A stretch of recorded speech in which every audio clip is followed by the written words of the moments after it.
சூரிய ஒளி ஒருபோதும் எட்டிப் பார்க்காத இடம். நீர்மூழ்கி கப்பலையே சோடா கேன் போல நசுக்கிவிடக்கூடிய அதீத நீர் அழுத்தம். இவ்வளவு மோசமான சூழலில் வெறும் கண்ணுக்குத் தெரியாத நுண்ணுயிர்கள் மட்டுமே வாழ முடியும் என்றுதான் உலகம் இதுவரை நினைத்தது. ஆனால் சீன ஆராய்ச்சியாளர்கள் அந்த நம்பிக்கையை தகர்த்து கடலின் இருண்ட ஆழத்தில் ஒரு ரகசிய சாம்ராஜ்யத்தை கண்டறிந்துள்ளனர். கடல் மட்டத்திலிருந்து 20,000 அடிக்கும் கீழே உள்ள பகுதி ஹாடல் மண்டலம். இது பூமியின் மிக ஆபத்தான மற்றும் மர்மமான பகுதி. இங்கு சுமார் 34,587 அடி ஆழம் கொண்ட குரில் கம்சட்கா என்ற ஆழ்கடல் அகழியில் சீன விஞ்ஞானிகள் தங்களின் நவீன நீர்மூழ்கி ஆய்வுக்களத்தை செலுத்தினார்கள். பாக்டீரியாக்களை மட்டுமே பார்க்கலாம் என்று சென்ற விஞ்ஞானிகளுக்கு அங்கு ஒரு ஆச்சரியம்.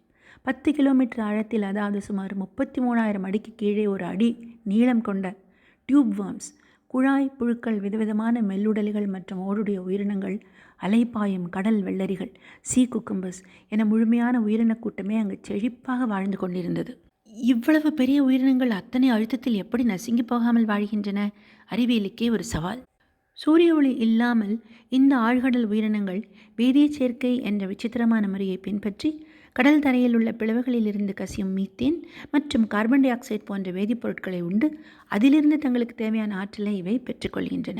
சூரியனை நம்பி இல்லை இவையெல்லாம், பூமியின் வெப்பத்தையும் வேதிப்பொருட்களையும் நம்பியே வாழ்கின்றன.